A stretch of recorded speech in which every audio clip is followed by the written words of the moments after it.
আসসালামু আলাইকুম। আজকে আমরা ডিসি সার্কিটের ৩০ নম্বর ক্লাস নিয়ে আলোচনা করব। এখানে একটা সার্কিট সিম্পলিফাই করতে বলছে এবং সিম্পলিফাই কিন্তু সার্কিটের Rab রেজিস্ট্যান্স Rab এর মান বের করতে বলছে। এখানে আমাদের এটা কোশ্চেনের ফিগার, এখানে Rab মান বের করতে হবে।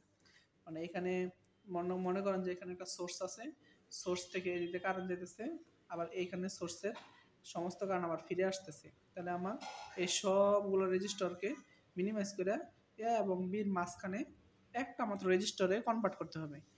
এইটাই বের করতে বলছে। হ্যাঁ, আমি কোশ্চেনের ফিগারটা এখানে দিছি। আমি কোশ্চেনটার ফিগারটা টোটালটা এখানে আঁকাইছি, যেহেতু আমি এখানে লেখালেখি করব। এটা কোশ্চেনের ফিগার, এটা কোশ্চেনের আনসার শুরু এখান থেকে। হ্যাঁ, তাহলে দেখেন এখানে এ পয়েন্ট দিছি, বি পয়েন্ট দিছি, এটা সি পয়েন্ট দিছি, ডি পয়েন্ট দিছি, ই পয়েন্ট দিছি। হ্যাঁ, দেন এই সার্কিটটা একটু জটিল, কারণ রেজিস্ট্যান্স কোনটা কার সাথে সিরিজ, কোনটা কার সাথে প্যারালাল, এটা একটু সমস্যা। এই জন্য আমরা আগে সার্কিটটাকে সহজ করে সুন্দর করে আঁকাবো। হ্যাঁ, তাহলে দেখেন আমরা জানি এখানে এ পয়েন্ট আর সেম, দেখেন এই যে বি পয়েন্ট, এর মাঝখানে রেজিস্টার নাই, তার মানে A B point same point. আচ্ছা, এ বি পয়েন্ট যদি সেম পয়েন্ট হয়, তাহলে আমরা দেখেন, তাহলে সি পয়েন্ট, ডি পয়েন্ট, তাহলে দেখেন আপনি প্রথমে খাতা এরকম একটা ডট দেন, এই জায়গায় একটা ডট দেন। এখানে দেখলাম আমরা এ আর B point, A B point. হ্যাঁ, আর সি পয়েন্টটা যেখানে যেহেতু মাঝখানে, এই জন্য আমি উপরে দিলাম সি পয়েন্ট, এখানে একটা সি পয়েন্ট দেন। আর ডি তো এই সাইডে, তাহলে ডি এই সাইডে দেন। আর ই এখানে আছে, তাহলে আপনি ইটা এই সাইডে দেন। হ্যাঁ, তাহলে এখন আপনি দেখেন, তো দেখেন এ থেকে সি বা সি থেকে এ কত, 12। সি থেকে এই দেন এ, হ্যাঁ, কত দিচ্ছি, 12, বা এ থেকে সি 12 দেন, সমস্যা নাই। সি এবং এ পয়েন্ট ঠিক থাকলেই হইল। পরে সি থেকে বি 60, এই সি থেকে বি 60, বা বি থেকে সি কত গেছে, 60 দিলাম। হ্যাঁ, আর ডি থেকে সি তো নর্মালি 20, আর ডি থেকে ই কত, 25, 25, আর ই থেকে বি কত, 10, 10। ডি থেকে সি গেছে কত, ডি থেকে এ গেছে কত পয়েন্ট দেন তো, ডি ডি পয়েন্ট থেকে এ পয়েন্টে কত গেছে, 30।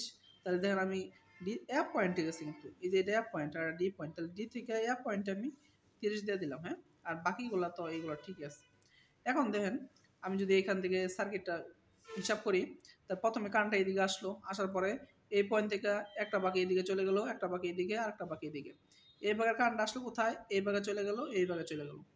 এখন সবসময় সার্কিটের রেজিস্ট্যান্স উল্টা দিক থেকে হিসাব করতে হয়, পিছন দিক থেকে হিসাব করতে হয়। হ্যাঁ, তাহলে আমি এইখান থেকে শুরু করব। দেখেন এই রেজিস্টর, এই রেজিস্টর। হ্যাঁ, দেন কারেন্ট কিন্তু এইখানে আসার পরে এই পয়েন্ট থেকে এই পয়েন্টে ভাগ হয়েছে, এই পয়েন্টে ভাগ হয়েছে, তাহলে মানে কি এই দুইটা কি প্যারালাল। হ্যাঁ, এই দুটা মিলে প্যারালাল লিখলাম। 60 প্যারালাল কত লিখলাম, দেন এইখানে এই যে 60 প্যারালাল কত লিখলাম, 12 লেখা শেষ আমাদের। হ্যাঁ, এই দুটো যখন প্যারালাল হয়ে যাবে, প্যারালাল রেজিস্ট্যান্স হয়ে যাবে কটা, একটা। ধরেন এই দুটো মিলে একটা হয়ে গেলে এটার সাথে তখন কি হয়ে যাবে, মনে করেন এই দুটো যখন একটা হয়ে গেছে, আমি এই দুটো মিলে একটা খাইলাম। হ্যাঁ, এই দুটো মিলে একটা খাইলাম, এই যে এটা খাইলাম। হ্যাঁ, পরে এটা কি আছে, 20 না, এই জন্য 20 দিলাম। আর এখানে আছে কত, 10 আছে, 10, আর এটা আছে 30, এই দেন 30 খাইলাম। হ্যাঁ, এটা খাইলাম 30। তার মানে এই দুইটা প্যারালাল করলে যেটা হয়েছে এটা। হ্যাঁ, তো এটার সাথে এটার সাথে এটা কি এখন কি হয়ে গেছে, দেখেন সিরিজ হয়ে গেছে না। তার মানে এটার সাথে সিরিজ হয়ে গেছে, সিরিজ হয়ে গেলে কি হবে, যোগ হবে, যোগ দিলাম 20। পরে দেখেন এই তিনটা মিলাইয়া কটা হয়ে গেছে, একটা হয়ে গেছে। এই তিনটা মিলাইয়া একটা রেজিস্ট্যান্স হয়ে গেছে। যদি এই দিকে একটা রেজিস্ট্যান্স থাকে, মনে করেন এদিকে একটা, আর এদিক হইয়া আমার এদিকে আসছে, এখান থেকে একটা হয়ে আসছে এখানে, তাহলে এটা আর এটা কি হবে, মানে এটা আর এখান থেকে নতুন আমরা বানাইলাম এটা একটা, তাহলে এই দুটো আবার প্যারালাল হবে। প্যারালাল হয়ে আবার কি হবে, এই দুটো মিলে একটা হয়ে যাবে। ধরলাম এই প্যারালাল হওয়ার পরে এইটা হয়ে গেছে, এই রেজিস্টারটা এটা হয়েছে। দেন এদিক থেকে এসে এদিকে এটা কি হবে, সিরিজ হবে। এই দুটো যোগ হওয়ার পরে একটা হয়েছে, মনে করেন এইটাই হয়েছে। এই দুইটা যোগ হওয়ার পরে এটা হইলো আর কি।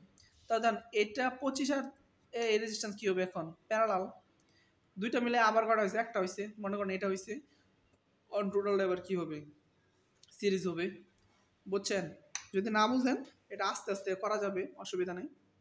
তাহলে দেখেন আমি করলাম কি, 60 আর 12 প্যারালাল, প্যারালাল, পরে এই দুটো একটা হয়ে গেছে, এটার সাথে কি হবে, সিরিজ। পরে এটার সাথে এটা কি হবে, প্যারালাল। পরে এটার সাথে এটা কি হবে, সিরিজ।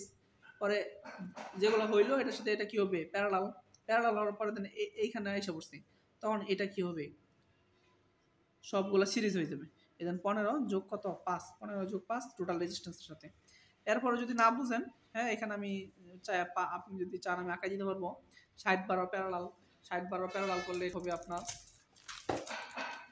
দেখেন 60 12 যদি প্যারালাল করেন, এই দেখেন 60 ইনভার্স যোগ 12 ইনভার্স, এটা যোগ করলাম, হ্যাঁ, তাহলে কত হইলো? 60 আর 12 প্যারালাল 10 হইলো, হ্যাঁ, 10 যোগ কত? 20, হ্যাঁ, 10 যোগ কত হবে? 20। মনে করেন এটা এটা মিলাইয়া হয়েছে কত? এখানে কত হইলো? এই দুটো মিলাইয়া 60 10 হইলো, 10 আর 20 কত হইলো? 30 হইলো, আর এখানে আছে 30, তাহলে এই দুটো মিলে আবার কটা হয়ে যাবে? একটা হয়ে যাবে। যদি একটা হয়ে যায়, 30 30 30 প্যারালাল করলে কত হয়? 15 15 আর 10 প্যারালাল করলে কত হয়? 15 আর 10 সিরিজে যোগ করলে কত হয়? 25 25, তাহলে এগুলো সব এটার সাথে প্যারালাল। 25 25 কত? 12.5 12.5, আর হয়েছে গিয়ে আপনার 5 17.5 17.5 আর 15 কত? 32.5। এটাই আমাদের রেজিস্ট্যান্স বের করতে বলছে।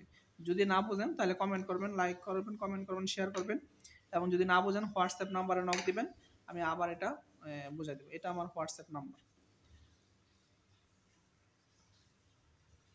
01872958363।